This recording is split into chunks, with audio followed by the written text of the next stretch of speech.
Jadi di video kali ini saya bakal membahas salah satu jenis kadal yang udah saya pelihara cukup lama, sekitar 3 bulanan. Masih belum menemukan settingan yang pas untuk kadal jenis ini. Seperti biasa saya itu upload itu agak lama, jarak antara satu video dengan satu video lainnya itu cukup lama ya. Ya saya itu akhir-akhir ini itu kalau nggak mood itu nggak buat konten teman. Dan kalau saya nggak mood saya paksakan buat konten itu kadang cara bicara saya itu agak belepotan. Jadi ini kadalnya saya taruh di kadal jenis ini tuh nggak sama kayak PD Dragon dan Iguana, di mana mereka itu perawatannya itu terbilang cukup mudah lah untuk beberapa orang. Tapi kalau untuk kadal ini, tingkat stres mereka itu cukup tinggi, dan juga kadang itu nggak nyaman dengan setting kandangnya.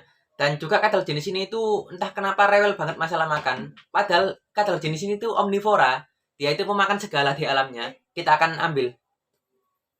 Bisa kalian perhatikan kan? Cantik dan unik. Jadi ini adalah kadal kupu-kupu atau yang dalam bahasa Inggrisnya itu butterfly agama. Bukan agama yang itu, tapi agama lizard. Agama lizard ini adalah kadal bengkarung. Di kadal bengkarung itu biasanya kadalnya itu ukurannya gede dan tekstur kulitnya kasar. Tapi entah kenapa kadal jenis ini itu tekstur kulitnya itu agak halus ya. Dimana kadal agama yang lain itu kulitnya itu kuasar banget. Kayak swalayer dan baby dragon itu kulitnya kasar. Tapi kalau ini entah kenapa kulitnya itu rada cenderung halus gitu. Dan nama ilmiah kadal jenis ini adalah Leulolepis baliana. Pengejaannya gimana ya? Ya Leulolepis baliana gitu teman-teman ya. Lidah saya itu agak kaku ya kalau nyebut nama-nama Latin kayak gitu. Di Indonesia kadal jenis ini tuh berasal dari Sumatera dan kepulauan sekitarnya. Tapi untuk penyebaran keseluruhan, hewan itu tersebar di Asia Tenggara, mulai dari Thailand, Kamboja, Malaysia, dan juga Indonesia. Kalau di Indonesia sendiri penyebarannya itu cuma di Sumatera dan kepulauan sekitarnya. Kadal ini dinamakan kadal kupu-kupu karena pada bagian samping tubuhnya ini,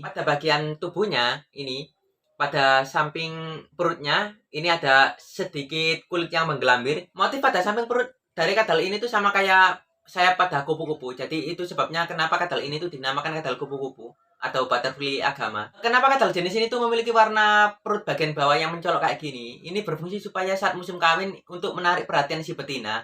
Biasanya yang berwarna cerah kayak gini tuh jantan, dan yang memang punya saya ini jantan temen. Yang betinanya itu pernah punya saya, tapi entah kenapa dia itu mati. Kadal jenis ini tuh kecil-kecil temen, antara 50 sampai 70 cm. Ukuran segini tuh udah maksimal loh. Yang satu ini jantan udah proven, udah siap kawin lah. Kadal kupu-kupu ini merupakan hewan omnivora, di mana di alam itu dia itu memakan daun-daun muda, sayuran, tumbuh-tumbuhan, serangga, beberapa hewan-hewan kecil, dan juga kadang di alam itu dia itu ditemukan memakan biji-bijian. Bisa kalian perhatikan kan, gigi dari kadal ini tuh mirip kayak ular. Gigi ini tuh nggak berfungsi untuk dia itu mengunyah sebenarnya. Dia itu berfungsi untuk memecah kacang-kacangan. Di alamnya kadal jenis ini itu lebih sering memakan serangga sih daripada dedaunan atau kacang-kacangan kayak gitu.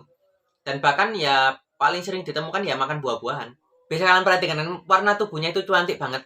Jadi nggak heran lah kadal jenis ini tuh merupakan jenis kadal yang sering dipelihara oleh para reptiler. Kadal jenis ini tuh perawatannya itu agak rumit teman-teman. Dimana kadal jenis ini tuh agak rewel dalam hal perawatan. Beda kayak baby dragon sama iguana yang terbilang cukup mudah. Kalau kadal jenis ini tuh gampang stres kadang-kadang. Dan gampang mogok makan juga. Saya juga punya beberapa kadal agama kayak gini dulu. Dan dia itu mati karena mogok makan. Dan yang lancar makan ya cuma ini. Jadi kesimpulannya kadal jenis ini tuh sangat-sangat tidak direkomendasikan untuk pemula. Dan kalau kalian pengen pelihara kadal jenis ini tuh kalian tuh harus lebih belajar terlebih dahulu tentang kadal jenis ini. Kadal jenis ini tuh mudah banget stres. Jadi kalian taruh aja di tempat-tempat yang gelap-gelap kayak gini aja supaya dia itu bisa cepat beradaptasi di lingkungannya. Saya sendiri merawat kadal jenis ini tuh nggak aneh-aneh sih.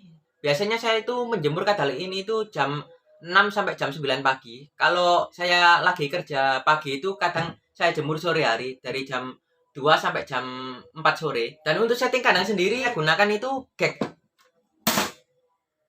es kayak gini teman. Ini bawah kokopit dan ada ranting buat dia itu nengger, dan juga ada hiding cave untuk dia itu bersembunyi. Seperti habitatnya di alam. Jadi kadal ini di alam itu dia itu nggak berhabitat di daerah-daerah hutan kayak gitu teman. Dia itu berhabitat di daerah padang savananya, di daerah yang banyak rumput-rumput ilalangnya dan bebatuan, juga ada pohon-pohon tumbang gitu teman. Nah, jadi di alamnya kadal jenis ini tuh lebih sering mendiami daerah yang agak kering. Dan di alamnya kadal jenis ini tuh biasanya bertengger di atas pepohonan yang tumbang kayak gitu teman, atau di atas bebatuan. Pertama kali saya belajar kadal jenis ini tuh saya kira kadal jenis ini tuh arboreal atau kadal yang biasa ditemukan di atas pepohonan sama kayak agama-agama lain. Swalayer dan bunglon itu kan habitatnya di atas pepohonan. Tapi ternyata dia ini habitatnya nggak berada di atas pepohonan. Dia itu habitatnya itu ya berada di tanah-tanah kayak gini. Bahkan dia itu di alamnya itu sering menggali lubang teman. Jadi sifatnya itu hampir mirip kayak biawak ya. Yang dia itu kadang berada di dalam-dalam lubang, kadang juga berada di antara bebatuan, kadang juga dia itu bertengger di kayu-kayu kering. Ya moga-moga kadal ini tuh awet lah di saya. Rencananya kalau bisa ya saya ternak kadal jenis ini karena saya itu agak penasaran lah. Kok kadal jenis ini tuh tingkat stresnya itu agak tinggi gitu. Oke teman-teman, itu saja untuk video kali ini. Mohon maaf kalau videonya pendek ya seperti biasa. Oke, kita kembalikan kadal ini ke kandangnya.